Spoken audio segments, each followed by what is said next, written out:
Radio Sucesos 101.7 FM presenta su noticiero Sucesos con Milton Pérez y Verónica Larrea. Un periodismo libre para una democracia plena. Los hechos y las opiniones de los sucesos que marcan nuestro tiempo.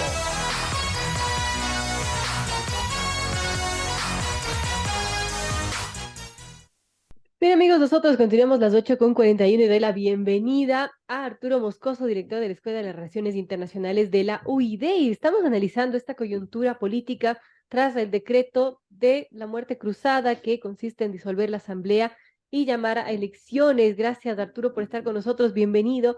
Y bueno, ¿cómo ve este panorama político actual en estos momentos? ¿Usted cree que fue una decisión acertada la del presidente de aplastar este botón de la muerte cruzada? Bienvenido, lo escuchamos. Buenos días, Verónica. Gracias por la invitación. Un saludo a la audiencia. Bueno, creo que frente al escenario que tenía al frente el presidente, no le quedaba otra alternativa, ¿no? Una asamblea que ha sido una continua bloqueadora de cualquier iniciativa gubernamental y con una mayoría abocada a terminar con su periodo presidencial anticipadamente desde casi el día que se posesionó, ¿no?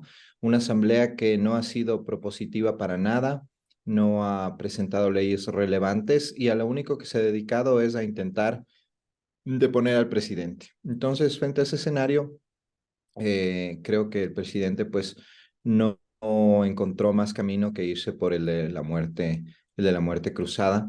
Un escenario complejo porque si bien ya los asambleístas han dejado automáticamente de serlo, esto puede provocar un calentamiento de las calles, ¿no? Incluso provocado por los mismos políticos y por las mismas organizaciones sociales que coadyuvaban también a este intento de que el jefe de Estado no terminara su periodo, ¿no? Entonces, los próximos días serán cruciales en el desenvolvimiento de esta reacción de la ciudadanía a la muerte cruzada, ¿no? Veamos qué pasa.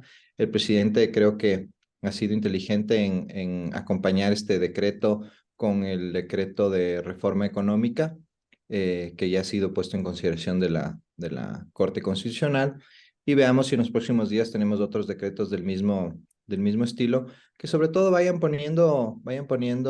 causando efecto en la ciudadanía, ¿no? Que vayan causando efecto inmediato, me refiero al tema de la seguridad o del bienestar social de la gente, para ver si es que un poco se logra desactivar cualquier descontento social que haya dentro de la ciudadanía. Evidentemente, habrá elementos políticos que intentarán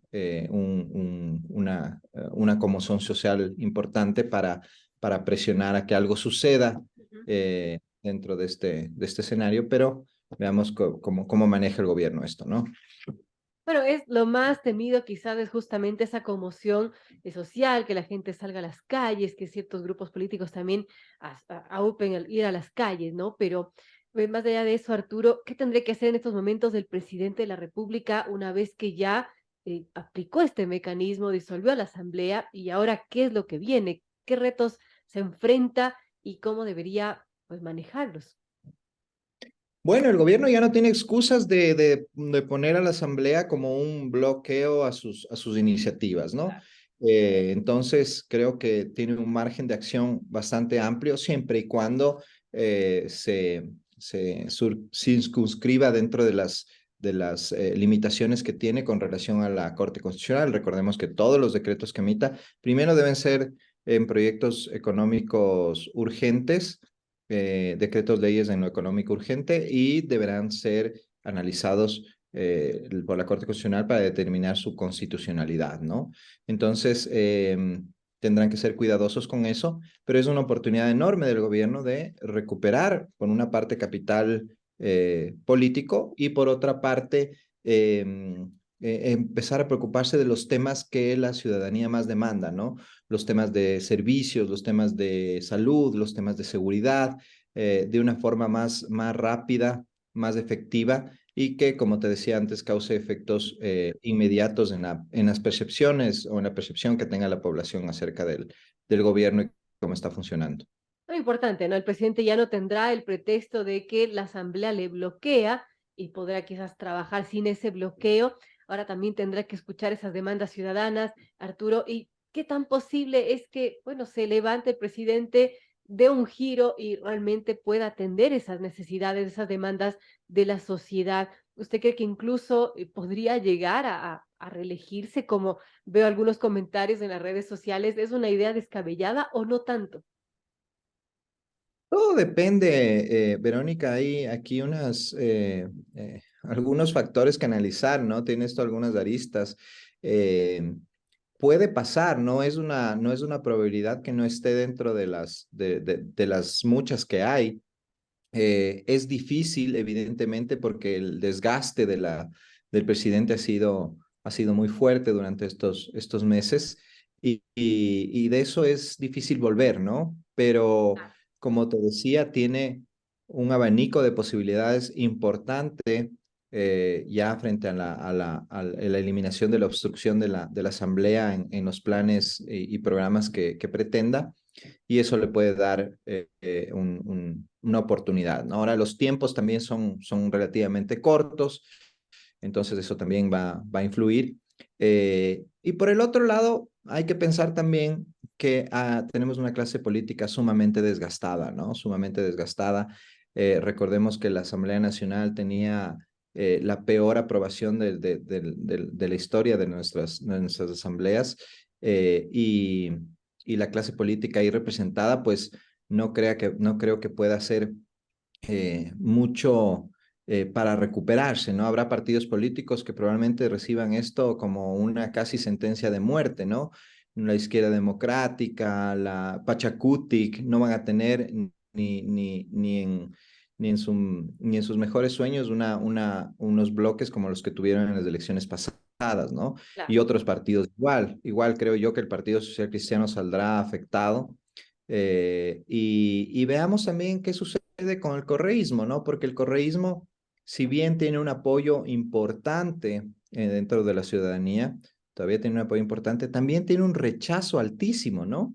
Aquí juegan estas configuraciones de lo pro y lo anti, ¿no? Si bien hay gente que votaría por el partido correísta en cualquier circunstancia, hay gente que jamás lo haría, ¿no? Jamás lo haría. Así es. Entonces, eso le pone en dificultades de llegar a un número de votantes que le signifique tener un bloque importante en la asamblea e incluso que pueda hacerse con la presidencia, ¿no? Si es que el anticorreísmo, hablando ya de esta polarización que divide al país, se porta de forma inteligente y hace un frente común en lugar de dividirse, pues bien podría ser que el correísmo no tenga el éxito que ellos creen que van a tener en unas elecciones anticipadas, ¿no?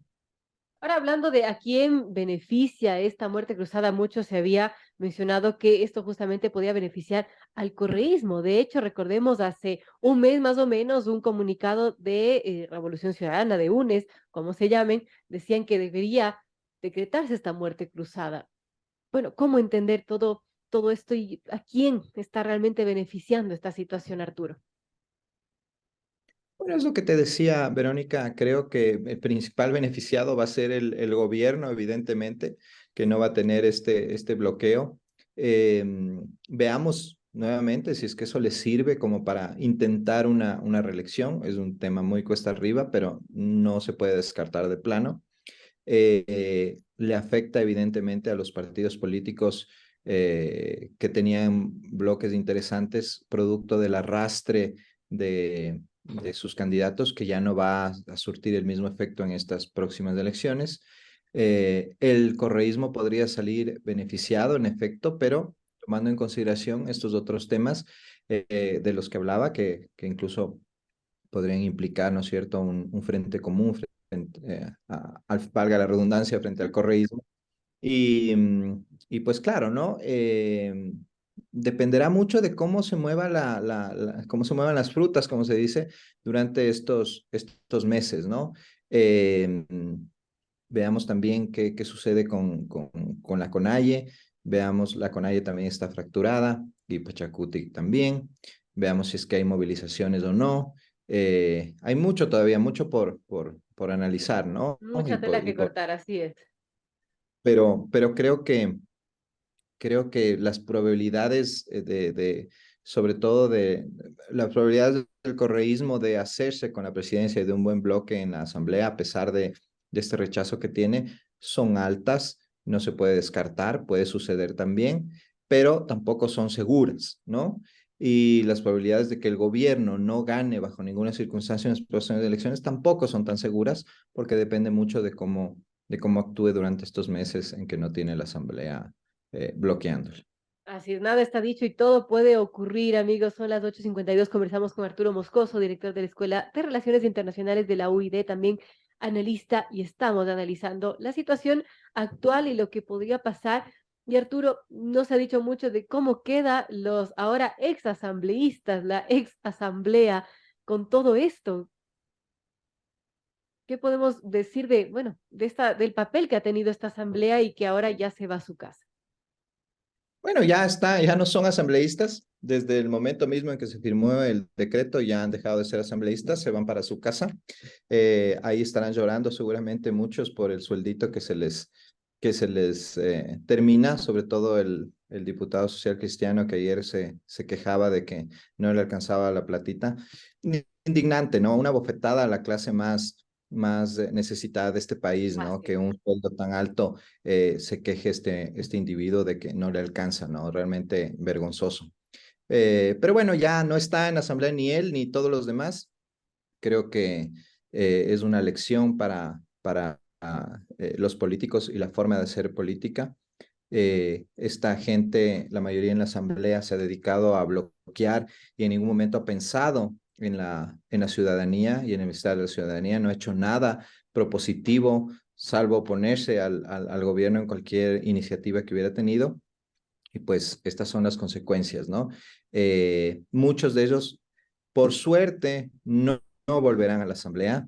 Creo que eso es positivo. Ayer quedó demostrado más que nunca el nivel paupérrimo que tienen la mayoría de nuestros asambleístas. No saben ni pronunciar correctamente el castellano. Y no hablo de los indígenas, ¿no? Hablo de gente que debería hablar bien De que habla el castellano español de nacimiento. y que ni siquiera pueden decir por qué le están enjuiciando al presidente. Un desastre, ¿no? Los mismos interpelantes, una vergüenza. Entonces creo que, ya, para mí, desde mi criterio, creo que se haya ido a la casa esta asamblea es positivo para el país porque es lo peor que hemos tenido en muchos años, ¿no? Ojalá que la ciudadanía ecuatoriana aprenda de esto y para las próximas elecciones podamos elegir mejores personas para la asamblea, sean del partido que sean, ¿no? Pero que sean personas preparadas, personas que sobre todo piensen en el país y no piensen en sus intereses particulares como vimos ayer, ¿no? Y creo que esta intervención de este asambleísta refleja completamente eso, ¿no? Yo estoy por la interpelación porque mi sueldo no me alcanza, ¿no? No hablar de país, no hablar de Increíble. futuro del país, sino de cómo me afecta a mí esto, ¿no? Entonces, ahí tenemos resumida cómo funciona esta clase política, ¿no? Entonces, esperemos que la ciudadanía sepa leerlo y tengamos una mejor asamblea, sea quien gane, tengamos una mejor asamblea en el siguiente, en el periodo que resta, porque hay que recordar que esto solo es para, tendrá fin, ¿no es cierto? Los siguientes elegidos igual llegarán solo hasta el 2025 y habrá unas nuevas elecciones en ese momento, ¿no? Así es, eso es lo importante aclarar porque no se trata de elecciones anticipadas para un periodo completo, sino para completar el periodo actual que va hasta 2025. Ahora, Arturo, una pregunta final después de lo que hemos analizado, lo que hemos vivido, la decisión de hoy, ¿cómo le deja al presidente más debilitado, más fortalecido? ¿Cómo lo ve usted? Bueno, yo creo que en este momento me parece a mí que sale fortalecido. Es una decisión Es una decisión que le pone a él con la sartén por el mango, por decir algo. y creo que tiene que aprovecharla, ¿no? Creo que tiene que aprovechar estas circunstancias, como señalábamos antes, en relación a cómo puede gobernar a través de decretos, ¿no? Sin este bloqueo constante de la Asamblea. Pero ojalá sepa aprovechar esta oportunidad y sea que sea reelegido o no, por lo menos deje en el país, deje un país mejor del que encontró, ¿no? Creo que eso es lo más importante. Y veamos qué pasa ya de cara a estas elecciones que tenemos próximamente y cómo se van acomodando las frutas, como decía antes, ¿no? Bueno, temas complejos, momentos complejos. Gracias, Arturo Moscoso, por estar con nosotros. Y sí, estaremos pendientes de esto, recién empieza y ojalá que todos los cambios se den para bien, por la unidad de nuestro país, para salir adelante juntos. Gracias, Arturo, nuevamente por estar aquí en Radio Sucesos. Gracias por la invitación, a las órdenes siempre.